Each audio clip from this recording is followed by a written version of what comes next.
that nothing happens by chance, that we are all here by divine appointment, and that for our viewing audience, that you tuned in at this moment, because it's interesting. When the consciousness is ready, the energy appears. That's how it works.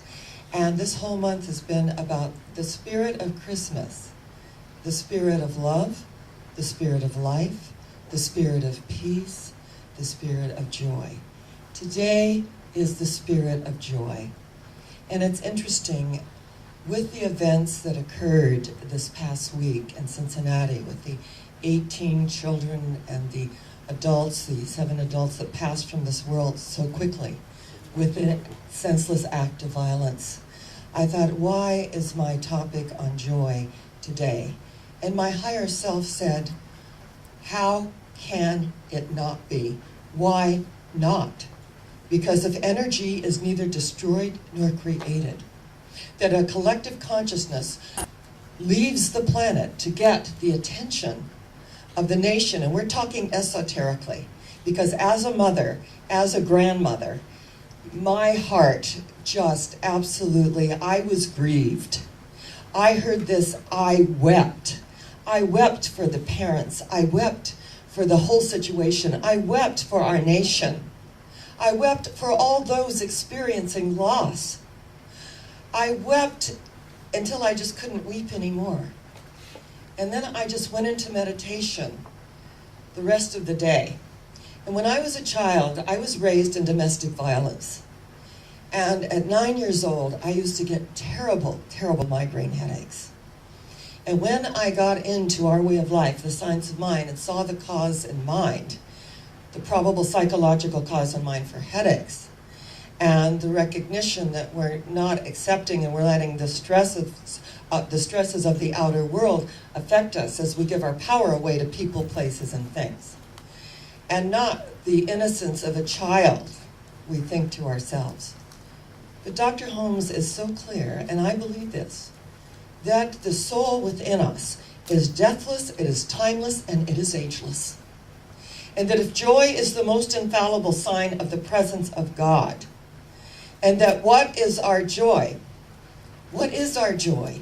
Isn't our joy, according to the prophet, that joy, that the sorrow that carved deep into our soul now shows up as joy because we've transmuted the energy? We are never going to make any logical sense out of what goes on this planet and has gone on for centuries. But what I stand on is the recognition that the more that come into the light, the more that send this light out, the more that clear themselves of the shadow nature which we all have, the more of us that clear that, the greater that light will be, and critical mass consciousness will be achieved.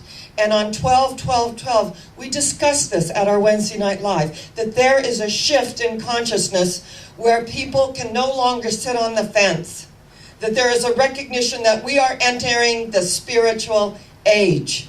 And as we step out in that knowingness, and then we embrace each other in joy, as we open ourselves, not only to one another, but those who are very intolerant also, and send them the light as well, which is very difficult to do. And believe me, in the 38 years of doing this work as a New Thought minister, I've experienced it all of the incredible judgments and the stuff that's slung at not only you're a New Thought minister and you're a woman. And it was interesting, I've shared this before, that when I was speaking in San Diego, I was asked to be part of a panel. There would be several thousand students there. And it was so interesting, every single faith was represented. So they had they had like a little alcove up on the stage, and there were all the ministers. And then I was seated at the second to the last seat, and next to me was the Black Baptist minister, and I laughingly said, "Oh, we're at the back of the bus," and he nodded, and we got a good laugh out of it. And so the students had questions, and they asked the Catholic priest, they asked the rabbi, the Methodist minister, the Lutheran. I was the only woman.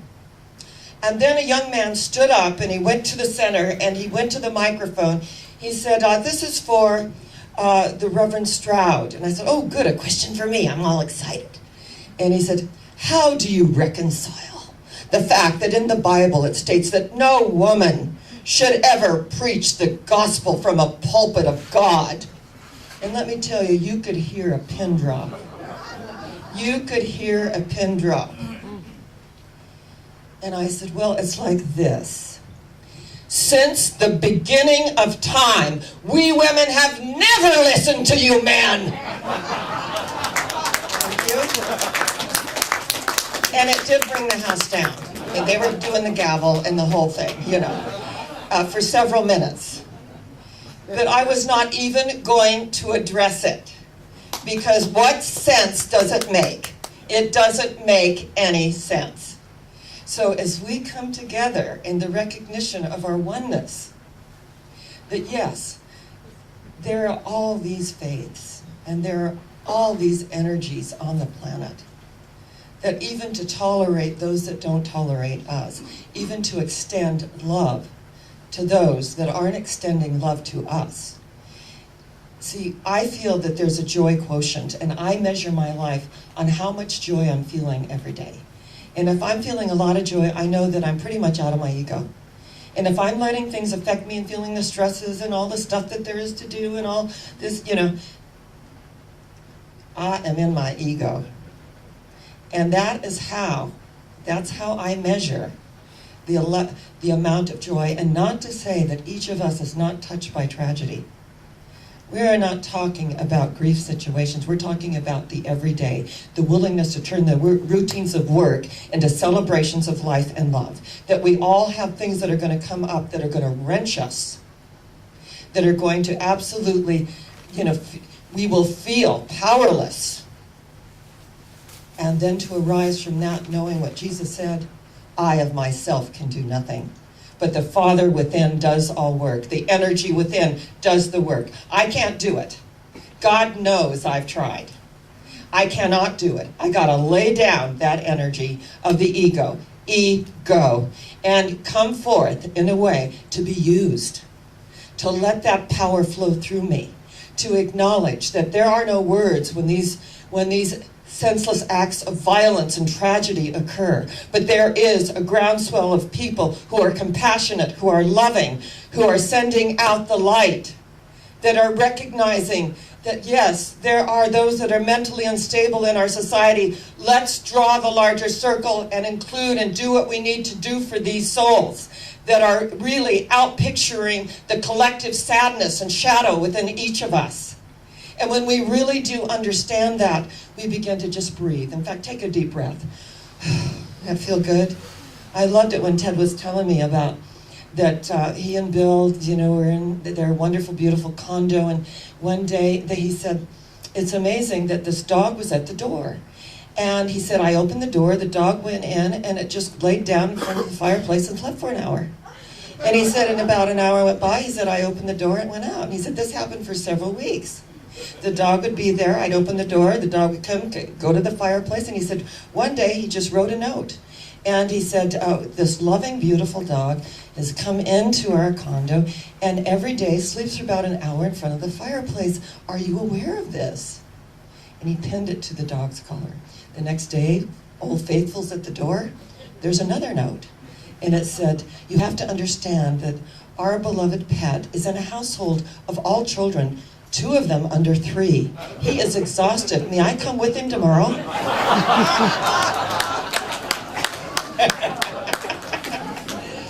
Sometimes it's exhausting. Sometimes the things that we deal with. And what do we do with that exhaustion, that exhaust? We let it go, don't we? Lower vibratory frequency, but yet we all experience that. That's why I learned early on about my word, that I never use the sacred I am to say I am tired. I say I need rest, I am regenerating, I am recreating my energy. And when we breathe into the energy field, there's always the person, the door we can go to, and they will open it and let us take a little nap in front of their fireplace so that we feel refreshed and renewed, alive, so that we can go about our day. There are always those open hearts that allow us to feel the embrace of their love and their compassion in our lives. We are so blessed by one another. We are so blessed by our relationships. And it's interesting, we get these little, lights and little, I call them they're just like these little energies that come in. And yesterday I was going to the hairdresser and I opened my trunk and the light on the back of the trunk was on, and so were my back lights. And I thought that was really weird, so I just thought I'll put the trunk down and I'll just lock the car and it'll probably go out. Great logic. And so I go in, I get my hair done, and I come out and I get in the car, and the battery is dead. And the lights are still, interestingly enough, on. So I go into my hairdresser and I said, the back lights were on, the tail lights were on, and I just kind of ignored it thinking it was going to go away. And when I turned the key and came in to get my hair done, he goes, well, why don't you, he said, go into the car and then kind of take the pedal with your foot and push it up and then down, push it up and then down. I think maybe your brake's stuck. So I did that, the lights went out. So I said, wow. He said, yeah, your brakes are sticking. You've got it to your mechanic. I'll take you home. And it was interesting. He took me home. And then Dawn Marie came to pick up some things for the ministry and took me over to meet AAA, who was there within about 15 minutes. And I said, it was the strangest thing. The lights were on. I didn't quite, understand what was going on. And he said, well, this is a Mercedes. And so I'm not, I hope this works. I said, hope is an unconscious compromise. It is a subtle illusion. I have never, ever, and I have left the lights on and done silly things like we've all done, and they've come, they jump the battery, it always starts. So let's just know that the minute you put those cables on, it's going to start like that. And he goes, I really like your positive attitude. I don't think he really gets that. Too much. Yeah, let's hope it starts. And right? I'm with you here. Oh no, hope is a subtle illusion. It's an unconscious compromise. We have to know that it is going to start. So he jumps it starts immediately, and I said, thank you, God, thank you, AAA man. And Dawn Marie said, did you give him an each one reach one card? I said, I did not, but I said, somehow he's going to get it because we have a divine appointment, right? I was interested in, he said, and drive your car for 20 minutes. So I drove it up to Monterey, took Dawn Marie with me, and we went to Starbucks, and we turned around and came back. And I just, blessed my car this morning, and of course it started because it was charged. What we need is a charge. When we get our spiritual charge, we are there. I mean, can you imagine just meditating 20 minutes, driving up to Monterey and driving back 20 minutes in the morning and 20 minutes at night, that our batteries are charged, we're ready to feel the joy of life, we're ready to open to the lightheartedness and the recognition of why we are here, and to be there for those moments when there is a lower energy vibratory frequency or there is a moment of sorrow or tragedy, that we are all there for one another, because the truth is, it's about relationships. The ground of being is relationships. So what affects one affects all. And when we get that energetically, we lift each other up. We are there for each other. Sometimes there are just no words. There was a service being held in a synagogue, and it was for the owner of Mattel Toys. And there was the best friend of the founder of Mattel Toys, and he had been ill, he'd had surgery, he was on a cane, and he got out of his bed. He wanted to see the widow, he wanted to say words of comfort, and he hobbled down the aisle, and she was sitting in the front row, and he just put his arm around her, and he began to sob. And he sobbed. And then he stopped and embraced her and said, I love you. And she said, this has healed me. Everyone's tried to make me feel better, but your tears have healed me. And he said there were no words. And when there are no words, energetically, and we feel that embrace and that caring and that energy, what follows that? Isn't it joy? Isn't it the joy that we're here together, that we're experiencing life, that we're experiencing absolutely everything that goes on, that we have the opportunity to be together and experience that joy. Linda and I were sharing on Thanksgiving that it was so interesting. On one Valentine's Day, we like to get all dressed up in our high tea clothes and go to high tea, and we were going to Aladdin's. Can you imagine going to Aladdin's tea house? I was ready for the magic carpet. I was ready for the energy of joy, the flowers, the lace. You know, the website was amazing. We drive to Redlands. We go into this very obscure parking lot with big lots. And here's this little place, and it says Aladdin's Tea House. And we're like, oh my God. I said, I don't even want to go in. I mean, this is outrageous. And she goes, well, I'll go in and just kind of see, and then I'll give you the high sign if I want you to come in. So she went inside, and she gave me the high sign, and we went in. And they were so trying to please us. It was so interesting. They said, what kind of tea? The first two teas, they didn't have my apricot, they didn't have my peach, they didn't have black currant, but they did have, like regular English breakfast. So, I was not a happy camper. And I'm looking at her and I said, oh, I just knew we should leave. And, I'm going through this whole little tirade. And then I ordered my tea, he came to the table, and as he poured his tea, his hand shook. And I took his arm and I said, I'm over it. I'm so glad to be here. Thank you so much for serving us. I could see he wanted to please us so much that he shook in pouring that tea. And I thought, Linda, we're here for them.